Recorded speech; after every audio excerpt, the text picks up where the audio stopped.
My job is to leave a legacy. That sounds like the worst plan for it to go. I'm putting my son in so it fails. When they fail, then you say, look, you never give me the chance to, expand my thoughts. Having people like that in a company, if you've ever run a company, you can tell that is pure poison. The way you do business and the way that I'm doing the business in my generation is different.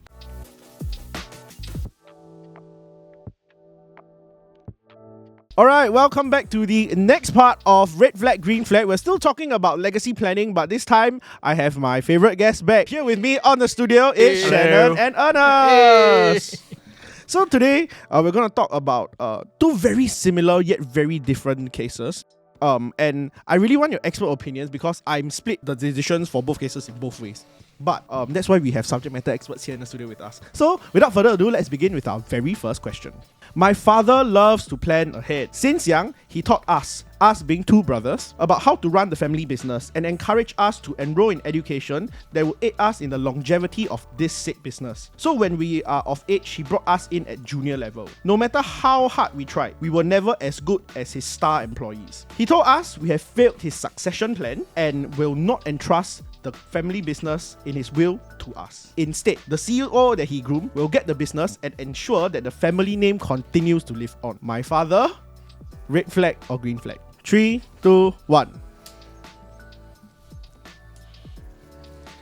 Alright, so down the line we have Ernest on red flag. I have Shannon together with me on green flag. We start with Ernest first. Ernest, why is this a red flag? My thought as a legacy, we want things to last. By selling this family business to the person that, the employees or his partner, the family had no more control. Of course, yes, you say that my two children are no good for it. We tried it out, starting from young, they are no good. But I'm very sure there are very other ways to do it. Let's assume this family business is in maybe carpentry or plumbing business or whatever. Yes, we may have involved our kids from young at junior level to come in and they find that, hey, they are not made for it. Because these days, which young people wanted to do all this stuff of handiwork unless you graduated from ITER, which is all very handy, right? Most people are not. Besides a pen and the tools, the pen can still manage that business.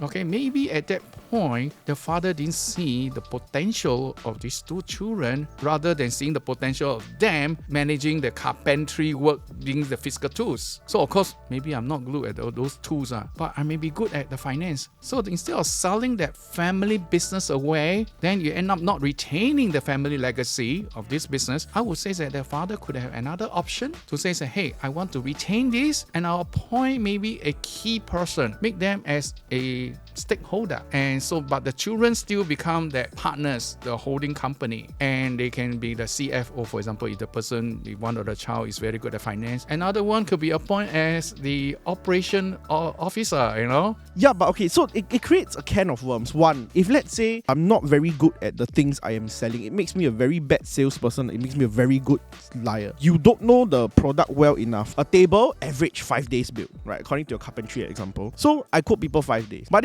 this person wants a very specified table. And if I don't know that specifically this type of table will require double the time, and I just make a quote based on all the quotes I've made so far. Table is table, 4 leg, 1 plank, done. You have mismanaged the company.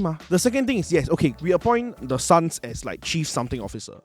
When you go to army, then you got those problems. Like Prime Minister's son means nobody do push-up kind. White horse. Correct, yeah. So there's gonna be a problem in which, this one is the late founder's son, no, you don't go and cross him. He say do means do, he say don't do means don't do. Robs away the power of the appointee. Yes, on paper it says that, but a company is not built on paper, it's built on people who are working in a company. If that dynamic and power imbalance is there, naturally that company is also bound to fail. My job is to leave a legacy. That sounds like the worst plan for it to go. I'm putting my son in so it fails. The son can don't involve in the day-to-day operations also. He can be part of it. They say, I become the shareholders or partners. Or maybe in the board of directors, just sit down there once a month, listen to what's going on, the updates of the company, right? And that's it, go about and do his own. So how is this different from forcing the company to keep the name but run by somebody else? Well, at least he retained. The father had taken so much pain in building a business, and once you sold, it's like selling your golden goose away. All right, but if I can retain it, the goose is still with me. Yeah, but the goose might be sick.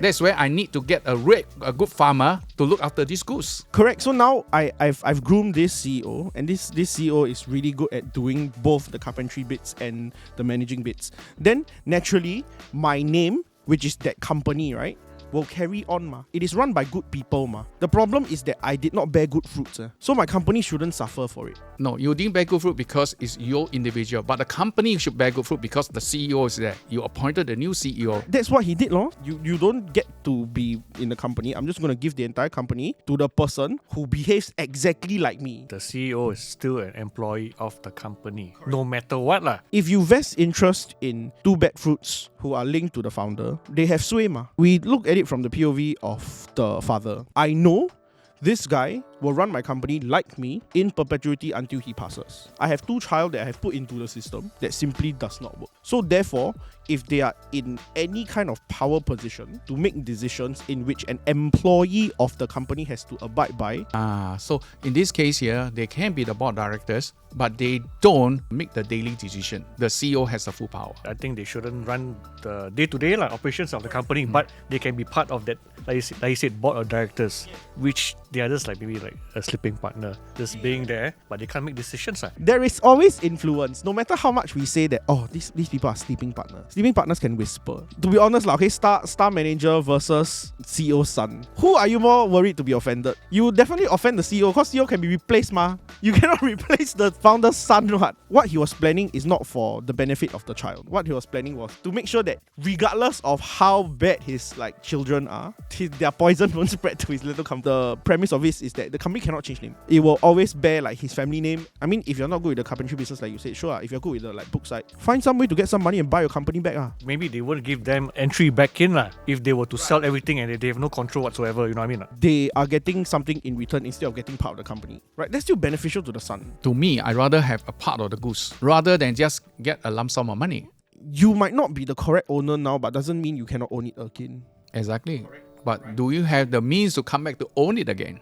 I want the company that I founded to last forever, because that one can change hands, and when you go back to the annals of history, founder's name written in stone. But if I hand over to a bad bunch of kids who doesn't want anything to do with it, right, the chance of it failing is so high. Then after that, their family name won't be worth anything. You ask me on paper to choose a good route or a bad route because we are family, it kind of doesn't make any sense, ma. But I think there must be a provision to make it that such a way that, if my children in years to come decided to come back to buy, there must be a provision to say, hey, at what price can they buy it back? So basically we give them a call option to be, hey, you can buy back the company at this stated price. Correct. The CEO must acknowledge that. If you ever want to come back in that 10, 15, 20 years time, this will be the nominal price. The new CEO may want to pass a legacy also to protect that father. They say, hey, the name must continue because he got sentimental value also. I want to continue that. So I think in that provision also maybe the first right, is to give back to the owner first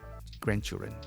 I mean, these are provision that we got to put because if not, from that family legacy, it go to somebody else family legacy. Though the name don't change, but it's somebody else. Or the next generation, anything that if the CEO decided got sickness, got disability, that cannot continue, the first right must go back to it. Is it okay if, let's say, we have this provision, but then the current next generation, the two brothers, not involved? We can also make provision the new CEO within the next 10 years must find a successor.